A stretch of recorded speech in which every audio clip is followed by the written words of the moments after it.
Hi everybody, my name is Mea, and today I have the pleasure of reading you all a book. So me and Sully are going to be sharing this story with you, and I'm very excited to get stuck into it. And before we start The Prince and the Frog, which is the book we have today, I would just like to say a huge thank you to Ollie Pike for both writing and illustrating this book, as well as the publishers for letting us share this story with you, Jessica Kingsley. So, shall we get started?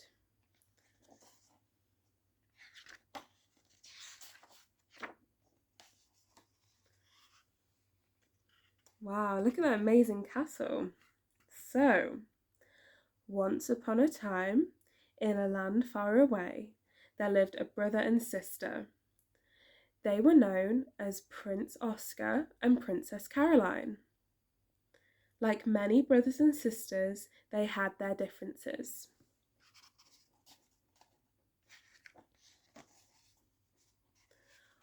Oscar liked to read quietly and mostly alone. Caroline liked to read loudly and usually to somebody else. Oscar liked planting flowers and finding bugs on the ground. Caroline liked climbing trees and finding whatever she could. And you can see here, Caroline is far up a tree and Oscar is trying to find bugs on the ground.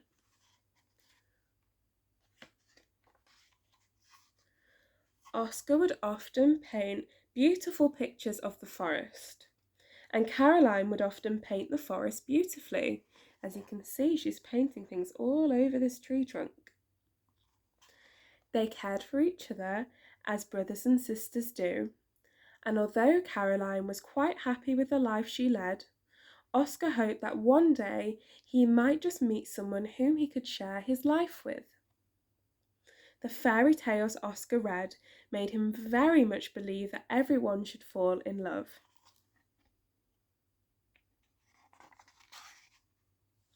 One day, Oscar and Caroline were relaxing by a large pond close to their home. Oscar rested on the soft grass, while Caroline swam in the cool water.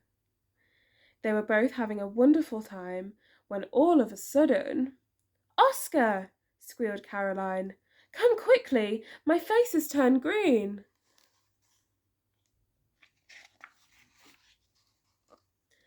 Caroline peered into the water. Looking back up was the face of a frog.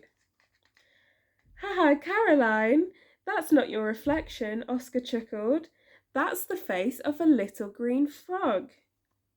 And you see the little green frog down there. Oscar and Caroline began to laugh, and the little frog hopped out of the water. The little frog suddenly spoke. "I'm so sorry. I hope I didn't scare you." Oscar and Caroline stopped laughing immediately. They could hardly believe what was happening. "A talking frog!" exclaimed Caroline. "How enchanting," remarked Oscar.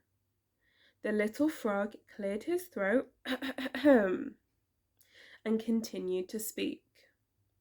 "Actually, I'm not really a frog," he said.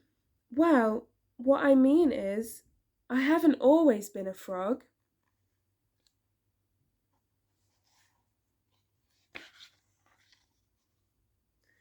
"Then what are you?" asked a confused Caroline. The little frog let out a sigh. "I used to be a prince. Long ago, an evil wizard transformed me." Can you see the evil wizard? He looks quite scary. "What a mean thing to do!" Oscar cried. "How can we help you?" "The spell can only be broken by true love's kiss," explained the little frog.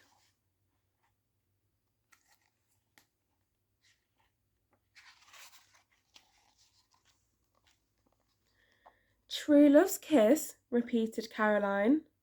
"But where are you going to find that?" Oscar and the little frog both paused. They looked at Caroline, then back at each other, and then back at Caroline. "Oh, I don't think so," Caroline said, before they could ask. She knew exactly what they were thinking.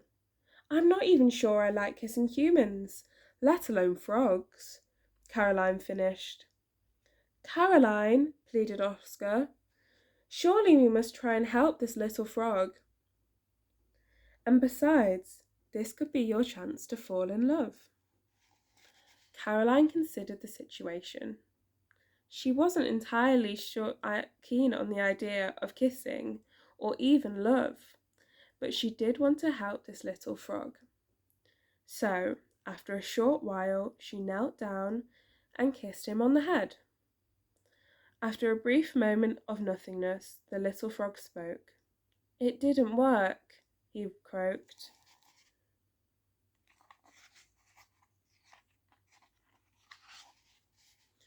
Oscar frowned. Something was missing.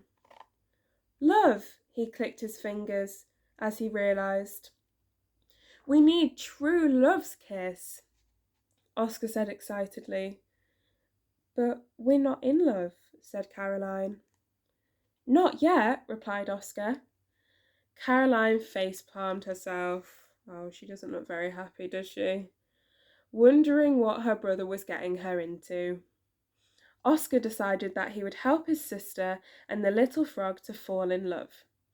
He had read many romantic fairy tales, and he was certain he knew how to help. However, Caroline wasn't as confident. Oscar, you do realise you can't make people fall in love?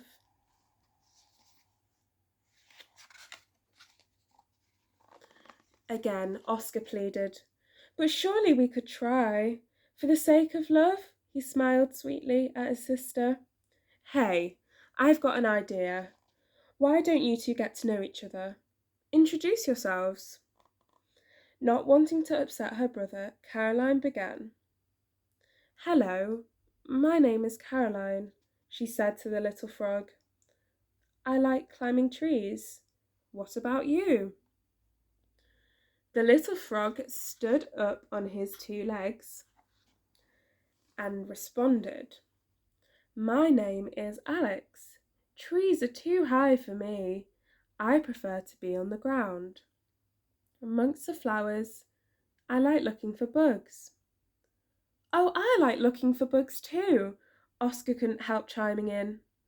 And amongst the flowers is my favourite place to be.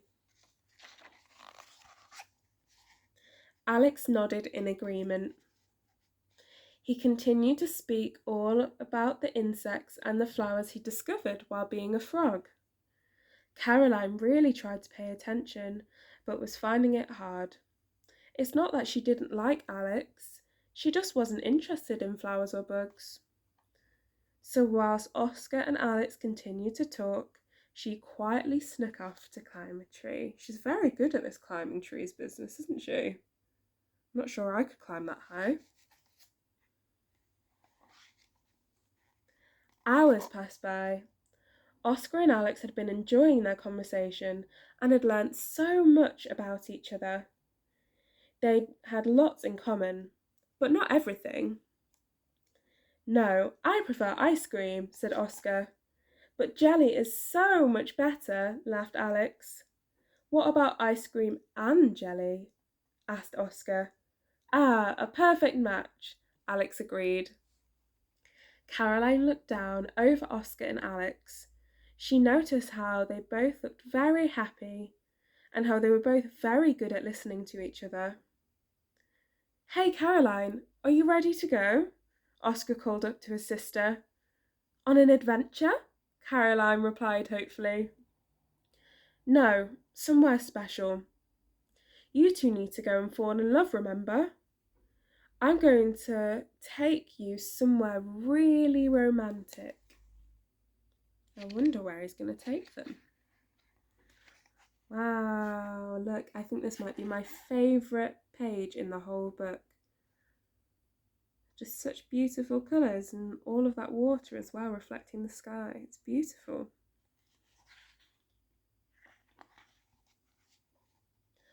Oscar led Caroline and Alex to his favourite spot on the edge of the forest. It was a breathtaking view of the land. The moon was full that evening, and a faint sound of a waterfall could be heard in the distance. "Wow, this is so wonderful," gasped Alex, who had never seen such a glorious sight. "It's not an adventure, but it's very nice," said Caroline, as she swung from a nearby branch. "Are you warm enough, Alex?" asked Oscar. "You can have my blanket if you're cold." "That is so kind of you," Alex thanked Oscar. "But look, we can share." Caroline smiled. She was very proud to have such a kind and caring brother. The three looked up into the sky and took guesses at which of the little lights were stars and which were fireflies. And look, Oscar and Alex are trying to catch some of the butterflies. I don't think Caroline is quite as interested though. Time passed by, yet still Oscar was determined for his sister and Alex to fall in love. Oscar believed that if they spent enough time together, their romance would eventually blossom. So he took them bug hunting, flower planting, and even arranged an art class. And can you see Caroline's painting Alex, but I'm not sure he is so happy about it. He looks a bit shocked to me. But one thing was for sure. Oscar was certain that he really liked Alex. He couldn't wait for this spell to be broken so that the two of them could be best friends forever. "Okay, why don't we try that kiss again?" Oscar finally suggested one day. Alex had been grown to be very dear to both Oscar and Caroline, and perhaps now the timing was just right. Caroline picked Alex up once again, kissed him on the head. Once again, nothing happened. "Oh no!" Oscar's smile faded. He sunk to the ground and started to cry. Oh, poor Oscar. "Oscar, please don't cry," Caroline comforted her brother. "The way you've tried to help Alex has been truly thoughtful. You've made me very proud. But you must understand that love can't be forced. I think love is something that just happens."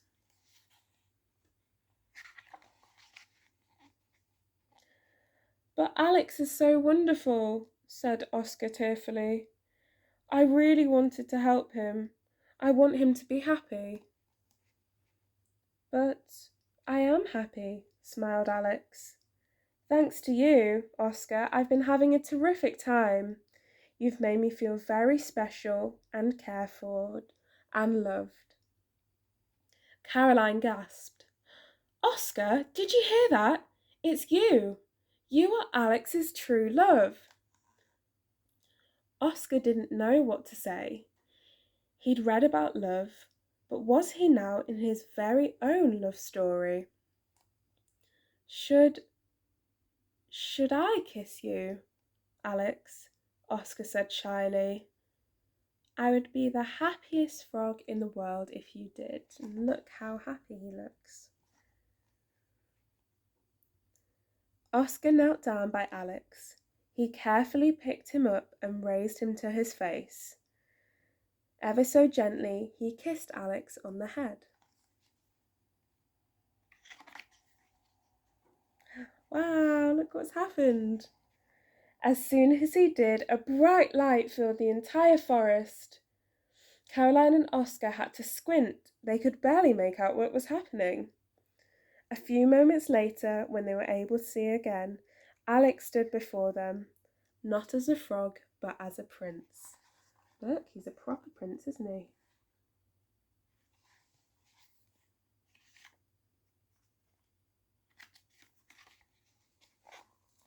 "It worked!" cried Oscar as he hugged Alex. "Hooray!" cheered Caroline. "But I don't understand," said Oscar. "I didn't plan for this. It must have just happened, finished Alex. Exactly, said Caroline. You were kind and thoughtful, selfless and caring, good at listening, and you both brought joy to each other's lives. She continued, Oscar, you saw Alex for who he really was, and not just the little green frog. And Alex, it was easy to see that you adored my brother. And I still do, said Alex. He's made me feel so special, and I want to keep feeling this way. Oh, look how happy they look.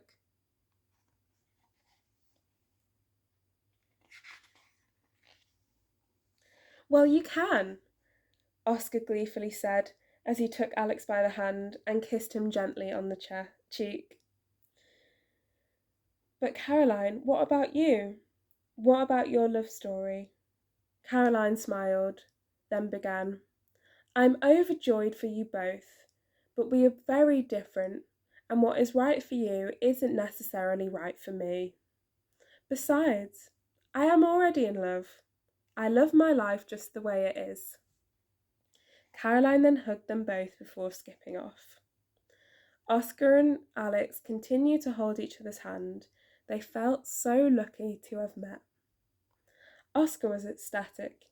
He'd found someone who made him truly happy. All this time he had no idea that his own love story was being written. Somehow it just happened. And look, there's a final picture of them all happily together. And that was such a wonderful book, such lovely messages about what makes a good brother, a good sister, a good friend, and how we can treat people wonderfully and help them. And I'm so happy to have been able to read this book with you all today.